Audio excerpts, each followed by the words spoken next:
When I told my husband Eli I was carrying our child, he asked, "Who else knew?" The kitchen floor felt colder than the October mist settling over our harvested Lancaster County fields. I was 19 then, 3 years into marriage, though I tell this story now at 28. Silence governed our house, broken mostly by kneading, broomstrokes, harness buckles, and Eli's carpenter's plane. I expected wonder from him, perhaps one grateful laugh after our long seasons beside an unused cradle. Instead, his shoulders locked, and his hand remained suspended above eggs cooling upon his plain white plate. Fear entered that room before I understood its name, as quietly as frost enters an unlatched barn. His question would uncover what our families had planted beneath 3 years of obedience, shame, and prayer. Before marriage, I was Miriam Yoder, an only daughter raised among farms and limestone lanes near Gordonville. My father died the previous winter, leaving me 60 fertile acres bordered by creek water and stone. Those fields carried my dowry, my childhood, and every furrow my grandfather had opened by hand himself. Eli's neighboring family considered our match sensible, and I mistook sensible arrangements for providence in those days.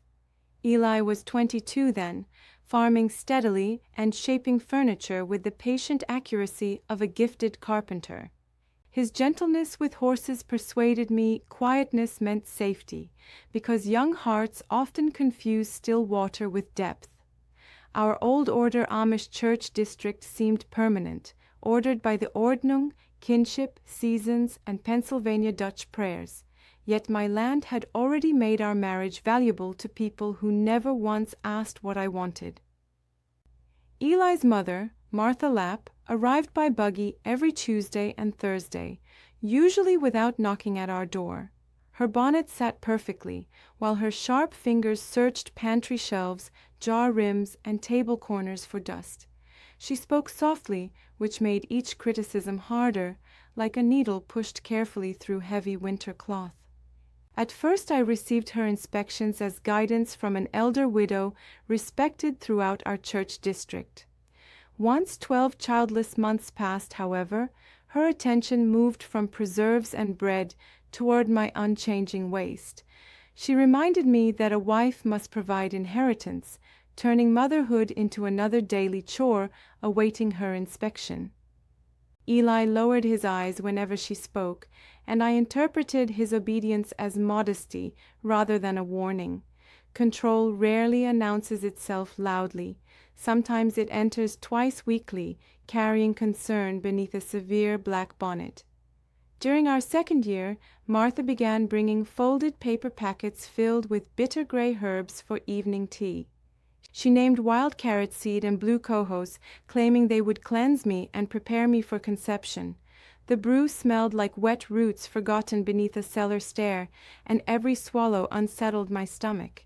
Still, women around me trusted inherited remedies, while refusing an elder's counsel could be judged prideful disobedience.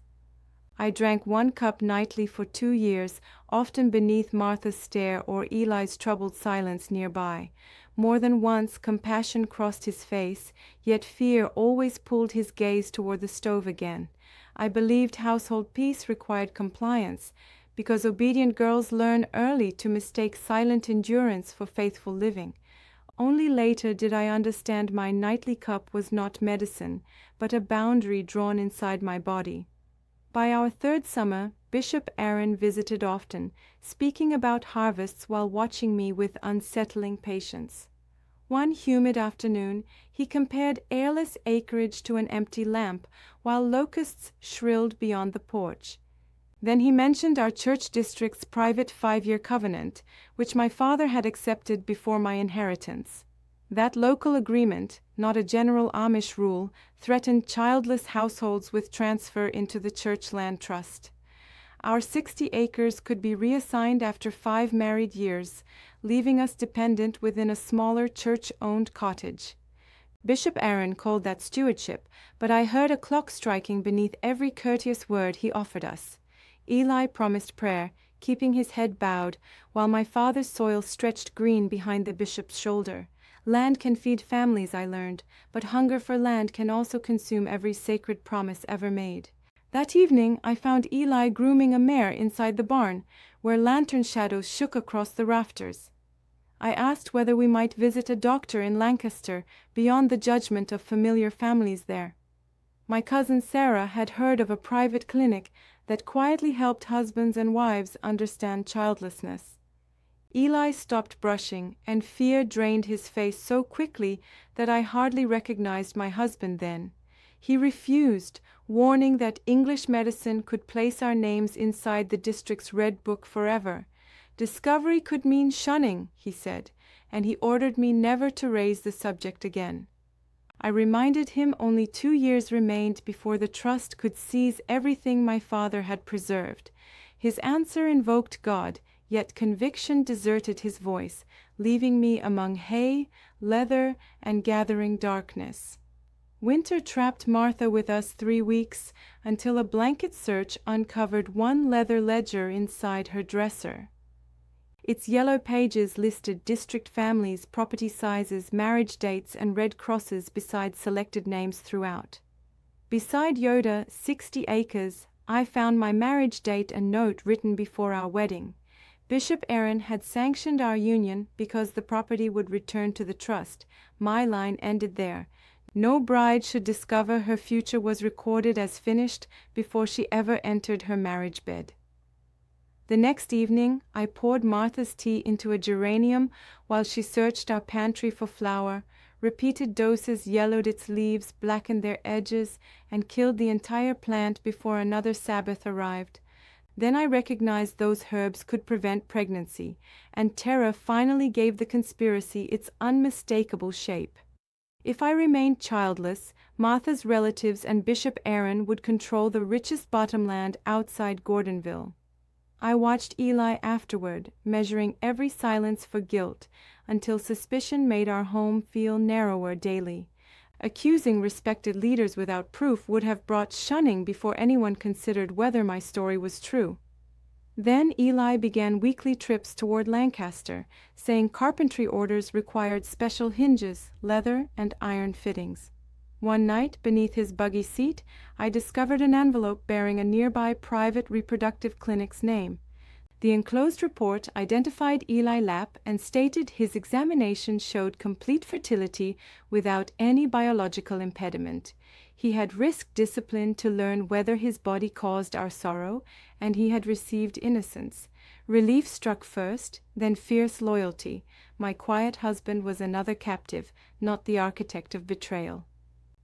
I hid both discoveries, replaced the dead geranium, and continued emptying Martha's poison whenever her back turned. In September, tenderness, exhaustion, and metallic taste arrived, followed by 3 weeks without my monthly bleeding.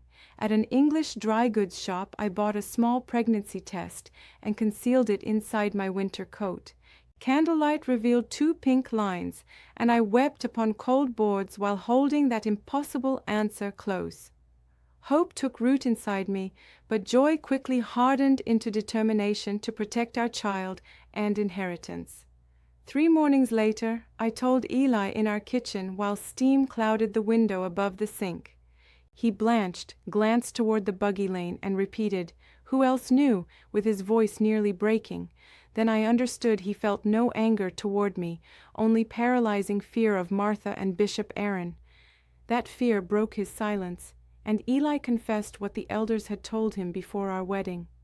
They claimed inherited sickness had killed his older brothers and left him incapable of fathering living children. Martha and Bishop Aaron called sterility divine punishment, demanding his secrecy as proof of obedience to God. They claimed our fathers agreed marriage would preserve property until their trust claimed it after 5 years. They promised shelter afterward, presenting his labor and our calculated dispossession as mercy for a cursed household. Eli had believed them because reverence can disguise captivity when authority borrows the language of sacred duty. Then my longing weakened their story, driving him secretly toward that Lancaster clinic and its liberating verdict. His tears carried 3 years of shame, but beneath them I saw trust in the elders dying. I placed his medical report beside my pregnancy test, and two truths suddenly became our shared defense. Next, I described the ledger, its red marks, and the sentence declaring my family line already finished.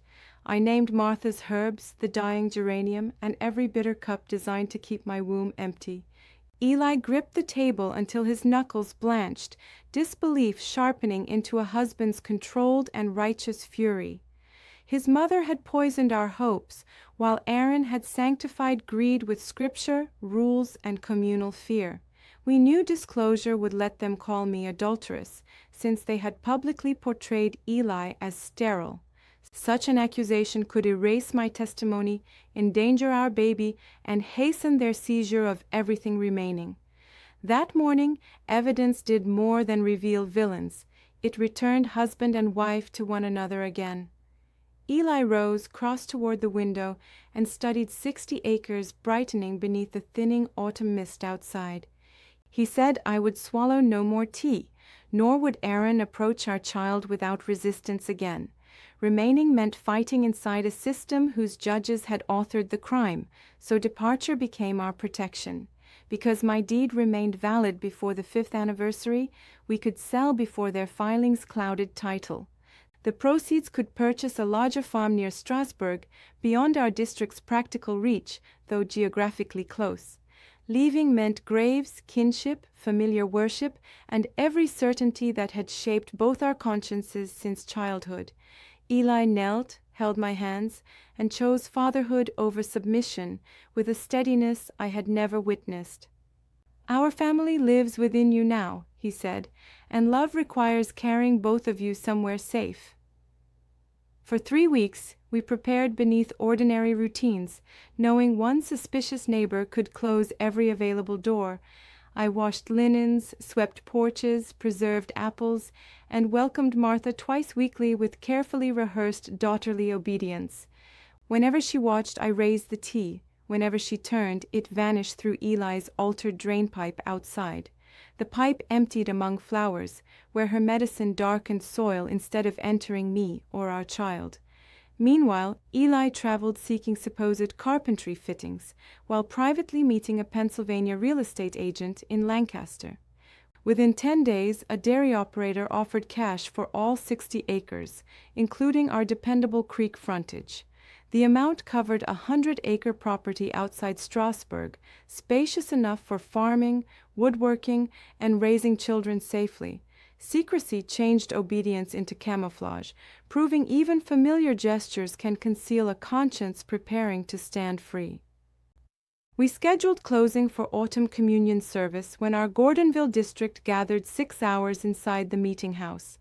Eli parked our buggy behind the maple grove, dressed in black wool, his expression impossibly calm throughout. I pinned my white cape carefully, though every fastening felt like another heartbeat counting down toward freedom. Martha intercepted us outside, inspected my waist, and warned that Aaron's sermon concerned stewardship and submission today. Eli answered that prayer had brought us peace, giving her precisely the reassurance she expected from him.